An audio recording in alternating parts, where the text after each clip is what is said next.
আমি কিন্তু বৃষ্টি অনেক পছন্দ করি, কিন্তু বৃষ্টি হলে না কেন যেন আমার কোনো কাজ করতে একদম মনে চায় না। শরীর খালি ল্যাড ল্যাড লাগে, অলসতা কাজ করে বসে, মনে হয় না যে কিছু করি, রান্না করি। এই যে দেখেন, আজকে সকালবেলা ঘুম থেকে উঠে দেখি বৃষ্টি, এমন বৃষ্টি, এমন সুন্দর ওয়েদার, আমার তো মনে হইতেছে না কোনো কিছু করি। তারপরও তো আর বসে থাকার কোনো উপায় নাই, যতটুকু পারছি তাড়াতাড়ি করে রান্না বান্না করে। এটা কিন্তু হাজবেন্ডের জন্য বসেছিলাম, তাকে ফোন দিছি, সে বলে যে তার আসতে দেরি হবে, তার আজকে ক্ষুধা লাগে না। আসসালামু আলাইকুম এভরিওয়ান, আমি সাদিয়া, ওয়েলকাম করছি আমার নতুন আরেকটি ব্লগে। সবাই কেমন আছেন? আশা করি সবাই খুব ভালো আছেন। তো যেটা বলতেছিলাম, আসলে আমার একদম বৃষ্টিতে আমার কাজ করতে মনে চায় না, কিন্তু যত গরমই হোক, যত রোদই উঠুক, আমার না কাজ করতে খুব ভালো লাগে, মনটা ফুরফুরা থাকে। হ্যাঁ, কষ্ট হয়, গরমে ঘেমে দিয়ে একদম একাকার হয়ে যায়, কিন্তু তারপরও না কাজ করে শান্তি পাওয়া যায়। কাপড় ধুলে না মনটা ভালো হয়ে যায়, সাথে সাথে শুকায় যায়। আর এই যে বৃষ্টির দিন, কাপড় নিয়ে যে কি যন্ত্রণা, এটা তো আমরা একমাত্র মেয়েরাই জানি। তো আজকে সকালে, এটা কিন্তু আজকের ব্লগ, তো আজকে আমার তেমন কিছু রান্না করার লাগে নাই, কারণ গতকালকে আমার হাজব্যান্ড আমার জন্য গরু মাংস রান্না করছিল, সেজন্য ছোট মাছ, তারপর ডাল যা রান্না করছিলাম গতকালকে, যেহেতু রাতে আর খাওয়া হয়নি, সেগুলো ছিল। আমি আজকে শুধু ভাত আর একটু কলমি শাক রান্না করছি। রান্না অল্প থাকার বেশি, হাঁড়ি পাতিল ধোয়ার তো আর শেষ হয় না আমাদের মেয়েদের। আর এই যে প্রেসার কুকার, এটা ধুতে যেমন কি বিরক্ত লাগে। আমি জানি না আপনাদেরও আমার মতো এইটা পরিষ্কার করতে প্রবলেম ফেস করতে হয় কিনা। আমার সব থেকে যে বড় সমস্যাটা হয় সেটা হচ্ছে এটার ওজন। এটা এত ওয়েটের, মানে আমার হাত ব্যথা করে এটাকে নিয়ে রাখতে রাখতে। আর যেভাবে ভিতরে হাত ঢুকায় ঢুকায় করতে হয়, তো মানে আমার অসহ্য লাগে মেইন কথা। কিন্তু এটা ছাড়া তো আবার চলেও না, খুব জলদি রান্না হয়, বিশেষ করে গরুর মাংসটা খুব ভালো রান্নাও হয়, আবার খুব জলদিও হয়, গ্যাসও সাশ্রয় হয়।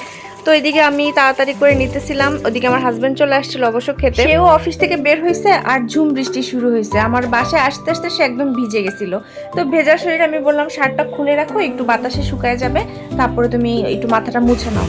তো সে খাচ্ছে, আর এদিকে আমি আমার বাকি কাজগুলো সারতেছিলাম তাড়াতাড়ি করে, কারণ আমারও কেন যেন ক্ষুধা লাগছে, আর আমার মেয়েরও ক্ষুধা লাগছে, কিন্তু সে খাবে না। আমি যতক্ষণ না পর্যন্ত তার সাথে খাবো, তার সাথে বসবো, সেটা মনে হয় গত ব্লকেও আপনাদেরকে বলছিলাম। সে একদমই আমাকে ছাড়া খায় না। মাশাআল্লাহ, আমার লক্ষ্মী সোনা মেয়ে। এই যে আমার রান্নাঘর কিন্তু পরিষ্কার হয়ে গেছে, এখন আমি আমার বেডরুমটা আবার যাচ্ছি পরিষ্কার করতে। আপনারা তো জানেনই বেডরুম কতবার পরিষ্কার করতে হয়। এটা যে শুধু আমারই করতে হয় তা কিন্তু না, এটা সব মায়েদেরই করতে হয়, যাদের বেবি আছে তাদের সবারই করতে হয়। ওরা কি বা করবে, বাইরে তো যেতে পারে না, তাই না? ঘরের মধ্যেই সারাক্ষণ থাকে, ঘরের মধ্যেই খেলাধুলা করে। তাও আমার বাচ্চা অনেক লক্ষ্মী, আমি আল্লাহর কাছে লাখ লাখ শুকরিয়া আদায় করি। অন্যান্য বাচ্চাদেরকে দেখলে তখন আমার মনে হয় আল্লাহ আমার বাচ্চাকে একটা মনে হয় মানে মাটির একটা টুকরা দিয়ে গেছে, এতটাই লক্ষ্মী। আমি যেভাবে রেখেছি সেভাবেই থাকে, তেমন কোনো কিছুই করে না। ওই খাটের মধ্যে একটু লাফালাফি করে, এটুকু তো করবেই, একটু খেলাধুলা করে, যার জন্য আবার একটু পরিষ্কার করতে হয়। তাছাড়া কোনো কিছুই করে না। আর আমি যদি বলি মা আমাকে একটু হেল্প করো, এটা করে দাও, সে সাথে সাথেই করে দিবে। মানে এতটাই লক্ষ্মী সে, মাশাআল্লাহ।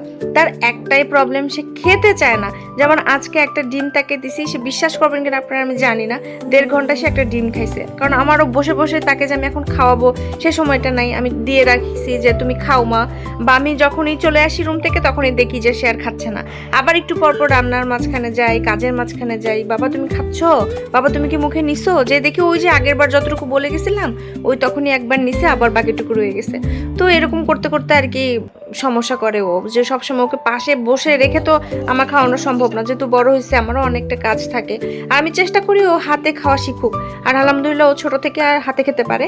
কিন্তু এই যে মাঝে মাঝে খাবারটা নিয়ে খুব ঝামেলা করে, আর যতটুকুই খাবে একদম অল্প, কিন্তু নিজের হাতে তুলে খেতে পারে, এটাও একটা শান্তির জিনিস।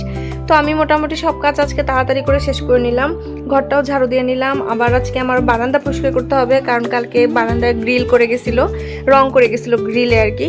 তো আমার বারান্দাটা একদম এলোমেলো হয়ে আছে, অপরিষ্কার হয়ে আছে, গাছগুলো সব একসাথে হয়ে আছে। এটার পরে আমি বারান্দাটা পরিষ্কার করতে যাব। তো সবাই ভালো থাকবেন। আজকে ছোট্ট একটা ব্লগ শেয়ার করলাম, পুরোপুরি সব কিছু দেখাতে পারলাম না, নেক্সট ভিডিওতে ইনশাল্লাহ দেখাবো এবং আরও অনেক গল্প করবো। আল্লাহ হাফেজ।